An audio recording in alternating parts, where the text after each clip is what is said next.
जो मुस्लिम समाज के खासकर जो पिछड़ेपन है, जो तालीम की कमी है, उसमें उन्होंने बड़ी भूमिका निभाई है। उसको बदलाव लाने के लिए, उनको आगे लाने के लिए, उनके अंदर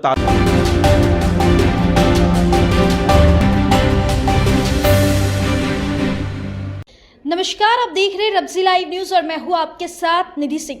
यूपी के तर्ज पर अब बिहार में भी मदरसा शिक्षा की बदलाव की मांग उठने लगी है। हम सीधे बातचीत करेंगे। अभी बातचीत करने के लिए मीडिया प्रभारी दानिश इकबाल जी हैं, सीधे तौर पे जुड़ेंगे। बहुत बहुत शुक्रिया बातचीत के लिए दानिश जी। धन्यवाद निधि। यूपी में मदरसा की शिक्षा में काफ़ी बदलाव हुआ है 2004 की अगर बात करें उसके बाद तो, लेकिन अब बिहार में भी लोगों की यही मांग हो गई है कि मदरसा की शिक्षा में बदलाव हो, विज्ञान, इंग्लिश, कई तरीके के सब्जेक्ट्स हो उनमें जुड़े और 10वीं की कक्षा के जो पढ़ते हैं अब लोग, ताकि उसमें अच्छी जॉब पा सके आगे, क्योंकि यह जो शिक्षा व्यवस्था है बिहार को लेकर हमेशा सवाल उठता है। कैसे देखते हैं आप इसको? बहुत ही निहायत ही ज़रूरी है ये विषय।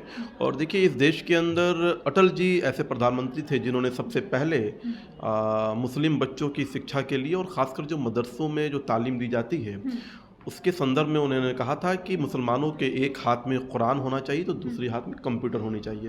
तो इससे हमारी मंशा बिल्कुल जाहिर हो जाती है कि हम मुसलमान बच्चों के तालीम को लेकर के कितना जो है संजीदा हैं, और हम चाहते हैं कि उनको जो मदरसे की जो तालीम दी जाती है, दीनी तालीम दी जाती है, साथ ही साथ जो दुनियावी तालीम है, जो साइंस, कंप्यूटर, मैथ और इंग्लिश की तालीम है, वो भी नहायत ज़रूरी है। अगर वो तालीम उन्हें नहीं दी जाएगी तो शायद वो आने वाले समय में अपने अच्छे करियर के लिए आगे नहीं बढ़ सकते, वो रुकावटें पैदा करेंगी। तो बिल्कुल उत्तर प्रदेश में जब से योगी जी की सरकार आई तो सबसे पहले उन्होंने जो फर्जी मदरसे चल रहे थे उस फर्जी मदरसे को बंद करने का काम किया। इस देश के अंदर ऐसे कांग्रेस पार्टी ने लगातार अपीजमेंट के नाम पे, तुष्टीकरण के नाम पर जो है कुछ चंद ऐसे मुस्लिम जो दलाल आप कह सकते हैं, जिन्होंने मुसलमान बच्चों के नाम पर पैसा खाने का काम किया। उन्होंने कागज़ पे जो है मदरसे बना रखे थे और उसके पैसे, उसके फंड जो है सरकार से वो ले रहे थे, और कहीं ज़मीनी स्तर पर कहीं मदरसे नहीं थे। तो सबसे पहले 4000 से ज़्यादा ऐसे मदरसे थे जिसको उत्तर प्रदेश में योगी सरकार ने बंद करने का काम किया, और उसके पैसे का सही इस्तेमाल जो है, जो जेन्युइन मदरसे हैं, जो मदरसे ज़मीन पे चल रहे हैं, जो सरकारी मदरसे हैं, उसमें अच्छी एजुकेशन दी जाए, उसमें जो है साइंस, मैथ और इंग्लिश और कंप्यूटर की व्यवस्था की जाए, उस पैसे का इस्तेमाल वहाँ किया गया। और अब उत्तर प्रदेश के अंदर जो बच्चे जो हैं वो दुनियावी तालीम भी हासिल कर रहे हैं।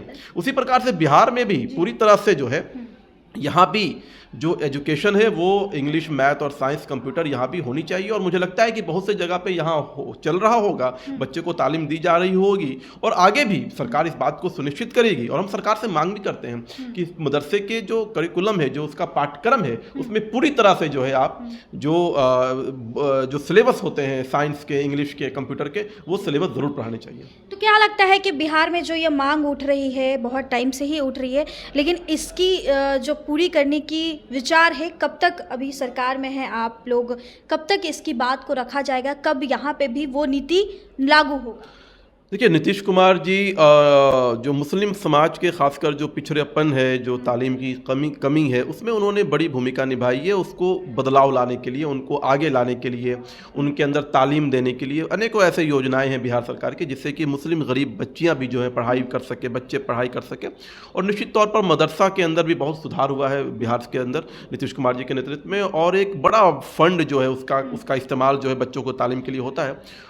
हाँ, ये यकीनन ये सच है कि पूरी तरह से जो है अभी मॉडर्नाइज मदरसा नहीं हुआ है।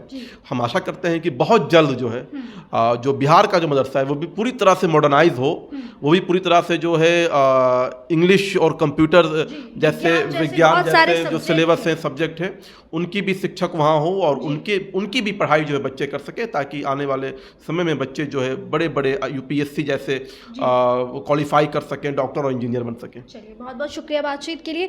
तो आप सुन रहे थे दानिश इकबाल जी हमारे साथ खास बातचीत करें, जिस तरीके से यूपी के तर्ज पर जो मदरसों में शिक्षा में बदलाव की गई है, अब बिहार में भी ऐसी बदलाव होगी। फिलहाल इस खबर में इतना ही। आप देख रहे थे रब्जी लाइव न्यूज़। बहुत बहुत शुक्रिया।